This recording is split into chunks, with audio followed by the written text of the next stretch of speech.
Hello and welcome to the Critical Role Wildmount campaign overview featuring the Mighty Nine, episodes 11 through 15. If you haven't seen the first 10 episodes, then I suggest you turn back and come back whenever you've caught up, because this is a spoiler zone, nothing is sacred, and all will be made known. Ready? Cool. The group falls asleep and wakes up only to find that Yasha is missing. Sugar Rush, Trash Can, and Monk all go to the Chastity's Nook where Caleb picks up some smut. Later that night, Sailor Boy and Monk plus Trash Can sit in on a meeting with the Knights of Requital.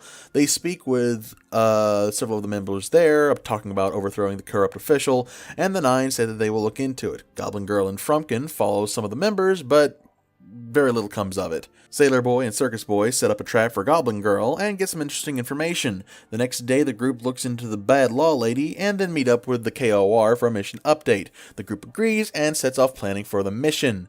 The group heads up to look up the Sutan, the Dark Physician, and causes a ruckus and learns pretty much nothing. The group plans to then forge a note and plant it with the Dark Physician from the High Richter. Trash Can, Goblin Girl, Circus Boy, and Sailor Boy all try to infiltrate the clinic with varying degrees of success. Later, the group heads to the festival in the Tri-Spires, and Mission Improbable takes place. Letters are forged in place, and somehow the group manages not to die. Stage 2 of Mission Improbable takes place, and it goes off without a hitch before the High Richter makes an appearance.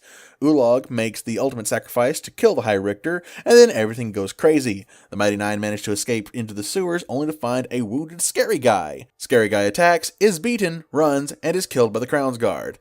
On the surface, Trash Can manages to steal away the glowing D20 that Scary Guy had and hides it. Goblin Girl turns out to be Goblin Mom. Also, everybody levels up. Trash Can has a weird dream. Sailor Boy tries to escort Horace out of town and finds the town is on lockdown. After discussing what to do, the group heads over to Pumat Soul's place. Afterwards, more talking, and then the group heads to meet at the evening nip to meet the gentleman. Surprisingly, Circus Boy knows someone at the underground bar, a tabaxi who knows him from a previous life. They meet the gentleman, and after Sailor Boy beats him at a game of cards, they get a job. After leaving the bar, the group grills Circus Boy about his past.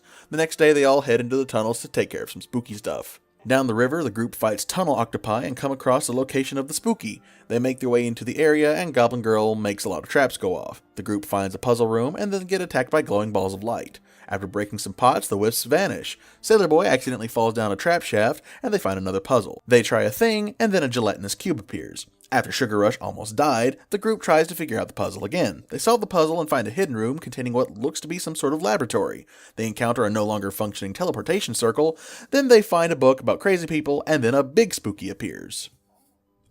And now, moving on to the stats. Everyone is level 4, with the highest AC being Jester at 18, and the lowest is Caleb at 11. Most Nat 20s rolled is Bo, with a total of 20 to date. Most Nat 1s rolled is Not, with a total of 13 to date. Highest kill count is Not, with 13.5, taking shared kills considered with other players.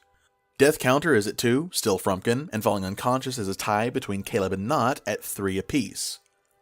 Highest damage dealt is Fjord with 434 damage, and most damage taken is also Fjord with 160 damage taken. And the highest number of how do you want to do this is 4 and still belongs to Not. And now for the rankings. Number 7, Bo. She's a jerk, hasn't gotten to be less of a jerk, and there's not much else to say. Number 6, Yasha. For as little as Yasha has had time to do stuff, she at least is not a jerk, and that makes her better than Bo. However, she still hasn't done much, and really only has the cool design going for her. Number 5, Jester. Still a cavity-producing cloud of cotton candy. I don't know if I'm just getting used to her. She's still annoying, but maybe she's toned it down.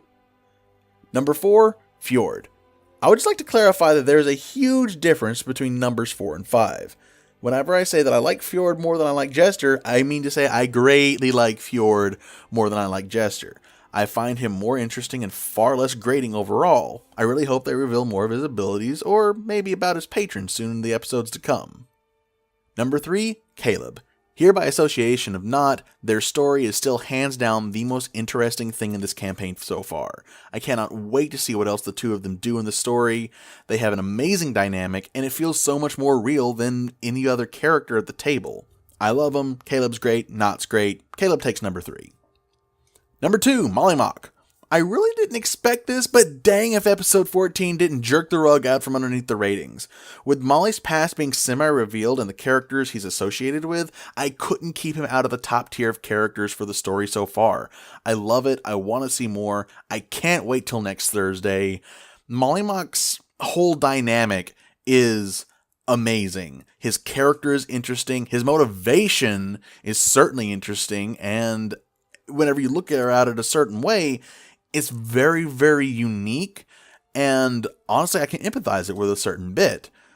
Go watch episode 14. It is the best Molly Mock episode so far.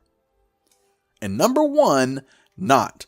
Not this past 5 episodes has been amazing. It was a close race between her and Molly for number 1, but holy crap if her relationship with Caleb and her overall comedic performance is just everything. Not his best PC.